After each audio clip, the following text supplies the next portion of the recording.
박종준 경호처장은 어제와 그제 두 차례 소환 조사를 받았습니다. 하루 만에 이뤄진 2차 소환에서 14시간 20분 동안 조사를 받았는데요. 박 처장은 수사에 최대한 협조하겠다는 입장을 밝혔습니다. 어떤 마음으로 조사 임하고 계신가요? 수사기관의 수사에 최대한 성실히 협조하고 임하고 있습니다. 네. 어떤 점 오늘 좀 서명하셨나요? 모든 것을 상세히 소명했습니다. 영장 집행 막았다는 혐의는 인정하십니까? 알겠습니다. 파이는 왜 표명하신 거예요? 조사 전에? 전선 설치는 대통령이 지시한 건가요? 수고들 하세요. 네. 사병 동원한 것도 대통령 지시입니까? 경호처장은 두 번째 경찰 소환 이진아 경비안전본부장 역시 9시간의 조사를 받았습니다. 이제 경호처에서 2명은 조사를 받고 2명은 출석에 불응한 상황입니다. 대통령 경호처 수뇌부가 분열 조짐을 보이고 있다는 목소리도 나옵니다. 오늘 어떤 점 위주로 서명하셨습니까? 오늘 조사 관련한 신경 한 말씀 부탁드립니다. 성실하게 조사 임하셨나요? 네, 네? 성실하게 임했습니다. 조사 응하신 이유는 뭐예요? 네, 강 부대변님. 네. 보면은 2명은 소환에 응했고 네. 2명은 응하지 않았습니다. 이를 두고 내부에도 균열이 있는 것 아니냐라는 목소리가 나오는데요. 네. 일부 보도에 따르면은 사실상 지금 현재 경호처의 분위기가 말씀하셨던 것처럼 지금 강경파와 어떻게 보면 조금 협조파로 나누어지고 있는 그런 분위기인 것 같습니다. 네. 근데 저희 민주당이 보기에는 자체적으로 의견이 엇갈리고 있는 이유는 무엇이냐면 박종준 전 경호처장의 자진 출석에 이은 사직서 그리고 이거 수리된 것 그리고 이 박종준 전 경호처장이 사직서를 내는 과정에서 윤석열 대통령 측과 협의가 없었다는 일부 보도에 대해서 저희는 지금 경호처가 무너지고 있구나라고 저희는 예상을 해볼 수가 있습니다. 또 모 언론 보도에 따르면 경호처에서 지금 근무하고 있는 현직 경호관이 지인을 통해서 모 방송국에 제보한 내용이 있는데요. 그 내용을 보더라도 외롭고 불안하고 힘들다. 그리고 내부적으로도 많이 흔들리고 있다라는 분위기인 것입니다. 그래서 저는 개인적으로 박종준 전 경호처장이 사실상 투항한 것으로 보이고요. 그다음에 경호처에 있는 많은 직원들도 사실상 뉴스를 많이 보고 계실 겁니다. 그럼 많은 언론 보도에 따르면 지금 현재 대통령의 신변을 지키는 것이 경호처의 일인 것이지 심기 경호까지 하는 것이 아니며 법원에서 합법적으로 발부한 체포영장 집행하는 것을 방해한다는 것은 특수공무집행 방해죄가 되는 것입니다. 그럼 여기에 따라서 체증에 의해서 법적 처벌을 받게 되면 향후에 공무원 연금에도 손실이 생기고요. 그다음에 이미 공수처에서 경호처에게 1차 체포 집행 당시에 특수공무집행 방해를 했던 26명에 대해서 경호처 직원 26명에 대해서 신원 확인 조회를 요청을 했거든요. 예. 이러한 일련의 행동들이 상당히 심리적으로 동요될 것이다. 그래서 저희가 보기에는 이미 경호처는 심리적으로 분열과 조금 붕괴된 상태가 아닌가 그렇게 보여집니다. 네, 김 대변인님. 심리적으로 분열된 상태다라고 말씀해 주셨는데 어떻게 보십니까?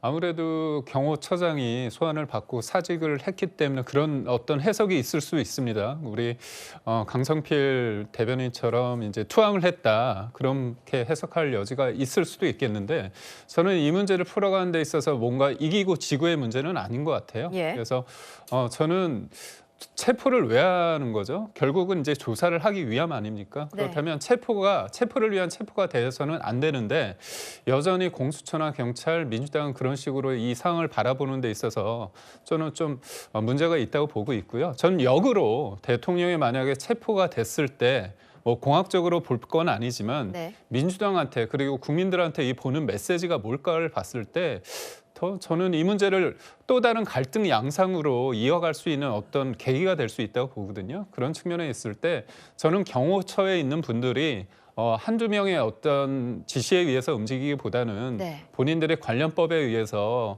움직인다고 보고 있고요. 4명 중에 이제 2명은 소환에 응하고 2명은 응하지 않고 있기 때문에 우선적으로 지금 모든 것들이 지금 대행과 직무 대리로 이어지는 이 대행 민국의 현 상황이 안타깝긴 하는데 차장이 직무 대리로서 이 일을 한다고 하는데요. 저는 그럼에도 불구하고 뭔가 둘 사이의 어떤 영장 집행 과정에서의 어떤 물리적 충돌은 최소화하고 그 사이에 어떤 정치, 그러니까 여야와 그다음에 대통령 권한 대행이 또 얘기를 한 만큼 이 부분에 대해서 지금은 정치의 어떤 시간이 있어야 된다 이런 생각을 해봅니다. 네, 박종준 처장의 직무 대리를 하고 있는 김성훈 차장은 검찰의 소환에 응하지 않았습니다. 그러면서 지금이 엄중한 시기라서 한시도 자리를 비울 수 없다고 말했는데요. 이 김성훈 차장은 지난해 과거 발언이 주목이 되고 있습니다. 대통령이 골프 라운딩 의혹에 관련해서 기자가 취재를 하는 것에 대해서 굉장히 강경한 입장을 고수했습니다. 윤 대통령 주말 골프와 관련된 제보를 받은 거는 총 7건이에요. 8월 24일, 8월 31일, 9월 7일, 9월 28일, 10월 12일, 11월 2일, 11월 9일 맞죠? 뭐 대통령 일정과 관련돼서는 말씀드릴 수 없습니다. 사진 찍는 행위가 경호에 위해가 되는 행위입니까? 그럼요. 경호 근무자의 포인트도 나올 수 있고요. 경호 정보, 차량 번호 등이 다 안에 들어갈 수 있잖아요. 기자들하고 밝혔음에도 불구하고 계속 사진을 앞으로도 빼앗으실 계획이십니까? 그럼요. 장 변호사님, 김성훈 차장은 굉장히 강경파로 지금 분류되고 있더라고요. 맞습니다. 이른바 뭐 김건희 여사 라인이다 뭐 이런 이야기도 들리고 있고요. 지금 엄중한 상황이기 때문에 자리도 뜰 수 없다라고 해서 사실상 본인의 소환의 거부 의사를 밝히고 있습니다. 그런데 처장의 케이스에서도 봤겠지만 경호처장, 이젠 전 처장이 되셨죠. 박종준 전 처장도 엄중한 상황이라 본인이 지금 경찰에 출석할 수 없다라고 했어요. 예. 그런데 사실상 굉장히 전격적으로 출석을 하게 됐죠. 여기에 사정 변경은 하나가 있습니다. 본인의 긴급 체포 가능성이 높아졌다라는 거예요. 똑같습니다. 지금 차장 같은 경우에도 소환에 당연히 응해야 되고 지금 3차례 불응을 했습니다. 그럼 본인과 관련해서 본인이 소환에 응하더라도 긴급 체포가 될 가능성, 나아가서 구속영장을 청구할 가능성이 매우 농후하다. 그렇다면 이 부분이 본인의 사법적인 상황과 관련해서는 유리하게 작용하지 못함이 너무나 명징하고, 또 하나는 경호처에 또 가는 문제입니다. 경호처가 지금 흔들리고 있다라는 이야기는 계속 나오고 있죠. 왜냐하면 기본적으로 경호처와 관련된 법률을 보면 경호의 범위는 대통령의 위해를 방지하거나 제거하는 겁니다.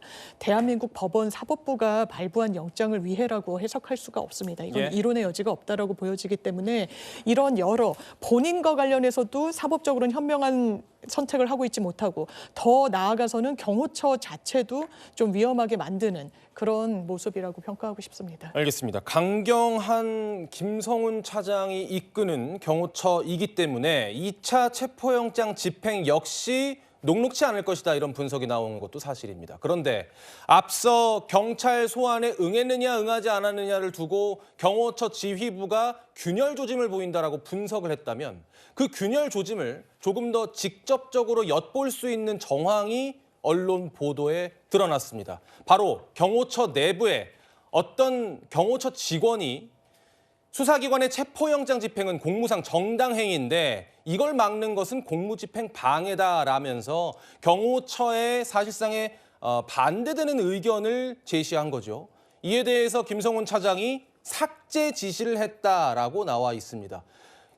김 대변인님, 네. 경호처 내부에서도 의견이 갈린다면 1차 체포영장 집행 때와는 조금 다른 양상으로 흘러갈 수도 있는 것 아니냐, 이런 전망도 나오는 것 같아요.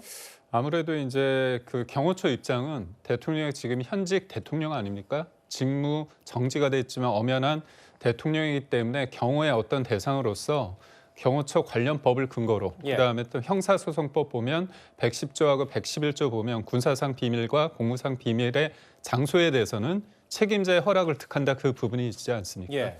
이런 여러 가지 상황을 봤을 때 본인들은 이걸 할 수 있다고 판단을 한 것 같아요. 근데 아무래도 법 해석에 있어서 경호처의 어떤 내부에 있어서는 이거에 대해서 아무래도 법원에서 영장이 발부됐기 때문에 이 부분에 대해서 우리가 막았을 때 공무상 뭔가 이렇게 불법을 저지를 수 있는 거 아니냐, 이런 이견이 있을 수 있다고 봅니다. 예.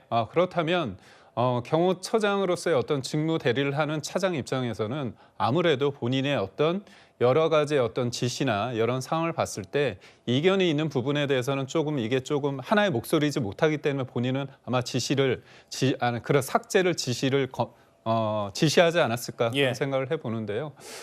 좀 이 상황에 대해서 저는 지금 정치권에서는 지난주에 비해서는 좀 톤 다운이 된 것 같습니다. 예. 경호처는 그렇습니다. 지금의 상황에서 자꾸 공수처나 아니면 외부에서는 뭐 총기를 사용할 수 있었다 뭐 그런 쪽으로 얘기를 하다가 요즘 나오는 얘기를 보면 몸으로서만 막겠다 그런 얘기가 좀 나오지 않습니까? 예. 그래서 가급적이면 외부에서나 아니면 야당에서는 좀 더 뭔가 강력하게 하기 위해서 그러다 보면 불상사가 있다고 하지만 약간 톤 다운하는 그런 제스처를 좀 보이고 있다 이런 생각을 하기 때문에 저는 이 부분에 있어서 혼란이 있고 뭔가 흔들리고 있다 그런 면이 없지 않아 있겠지만 본인들은 경호처 직원으로서 할 수 있는 부분을 최대한 하고자 하는 어떤 의지는 여전히 있어 보입니다. 알겠습니다. 그렇다면 국민의힘은 어떻습니까? 이제 국민의힘의 대변인이 되셨는데 얼마 전까지만 해도 국민의힘은 지도부에 있는 의원들이 관저 앞으로 가는 건 안 된다라는 권성동 원내대표의 말도 있었고요. 그 말은 체포영장 집행을 우리가 나서서 반대하거나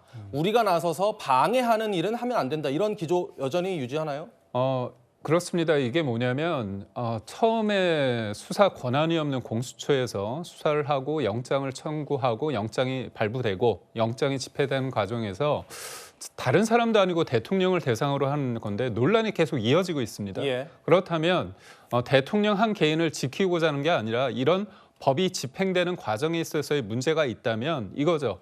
절차적 공정성이 담보되지 않은 상황에서 이루어지는 것들은 뭔가 수사를 통해서 나중에 기소되고 그 재판 과정에서 모든 것들이 어떤 결과가 나왔을 때 그게 받아들이기 힘들다는 거 아닙니까? 예. 다른 사람도 아니고 국민의 선택을 받은 대통령입니다. 근데 이걸 내란죄 혐의로 해가지고 수사하는 과정에 있어서 절차상 하자가 있다 보면 그거를 받아들이기 힘들다는 거죠.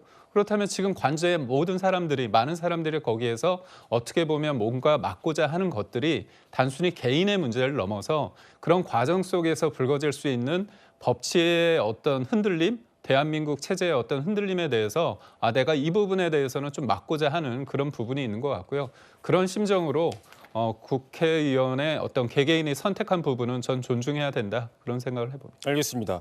장 변호사님, 네. 일단 경찰 입장에서는 체포영장을 집행하려고 시도할 때 김성훈 차장에 대한 체포를 시도하지 않을 수가 없겠군요. 그럴 가능성이 매우 높죠. 왜냐하면 지금 3차례 불응했다는 건 소환에 불응하거나 불응할 우려라는 그 요건에는 이미 충족이 돼 있어 보이고요. 그러면 아마 3차례 이후에는 경찰도 내부적으로는 영장을 발부하기 위한 신청 작업에 들어갔을 거라고 보는 게 맞을 겁니다. 예. 그러면 그 영장을 잡고 지금 이 기간이 비교적 넉넉하다고 알려져 있지 않습니까? 예. 그러면 경호처 직원들이 막아서더라도 현장에 나와 있을지 안 나와 있을지는 그 변수가 있겠습니다만 이 김 차장에 대한 이 발부한 영장을 가지고 체포를 시도하고 그러면 이것이 계속 언론에서도 지금 타진되듯이 좀 경호처를 균열시키고 좀 와해하는 전략 중에 하나로도 활용할 수가 있다 보니까 아마 경찰로서는 그 카드를 충분히 고심할 걸로 보입니다. 알겠습니다. 박종준 경호처장에 대한 이야기를 하나 더 짚어보겠습니다. 박종준 처장이 사임을 하면서 김성훈 차장이 직접 주도권을 쥐게 된 상황이기 때문에 이 박 처장에 대한 이야기를 안 짚어볼 수가 없습니다. 구자원 부장님, 네. 박종준 전 처장이 경찰에 출석을 하면서 이미 사표를 내고 갔단 말이에요. 네. 이건 어떤 의도로 봐야 됩니까? 일단 박종준 전 처장이 경찰에 출두함으로써 이 윤석열 대통령에 대한 체포영장 집행이 좀 지연된 측면이 있습니다. 예. 그리고 또 한 가지는 본인이 일단 경호처장에서 물러나지 않았습니까? 물러났다라는 것은 경호처를 지금 본인이 지휘하지 않고 있다. 그러니까 과거에 일어난 거에 대해서는 충분히 소명하겠지만 앞으로 일어나는 일에 대해서는 나는 책임이 없다. 이렇게 구분을 할 수가 있는 것이거든요. 그러니까 뭐 좋게 보면 자신에 대한 어떤 이 보호를 위해서는 최선의 선택이 될 수 있지만 직전 경호처장으로서는 1차 체포영장을 저지했기 때문에 특수 그 고무집행 방해가 지금 성립이 돼 있는데 이거에 대해서는 어느 정도 뭐 소명을 하겠지만 앞으로 일어날 불상사 이런 거에 대해서는 나는 좀 잘 모르겠다. 이런 태도로 인식될 수 있기 때문에 조금 그 기회주의적인 요소로 보는 시각도 있는 것 같습니다. 저는 앞으로 뭐 이 지금 그 경호처장 대행이 어떻게 나설지도 중요합니다만 체포영장 집행이냐 아니냐가 선과 악을 가르는 건 아니거든요. 예. 지금 본질은 12.3 비상계엄이 내란에 해당하느냐 그렇지 않느냐. 이거에 대한 헌법재판소의 변론이 시작되고 있고 공조본의 수사도 지금 진행이 되고 있는데 이 수사의 맨 앞단에 있는 당사자인 대통령에 대한 체포가 되느냐 되지 않느냐를 가지고 지나치게 시간이 지연되다 보니까 비상계엄도 잊혀지고 있고 내란에 대한 혐의 가능성도 좀 잊혀지고 있어서 체포 문제를 여야가 극적으로 합의를 하든 아니면 경호처와 공수처가 합의를 하든 해서 신병 처리와 수사에 대한 물꼬를 좀 틀 필요가 있지 않나 하는 생각이 듭니다.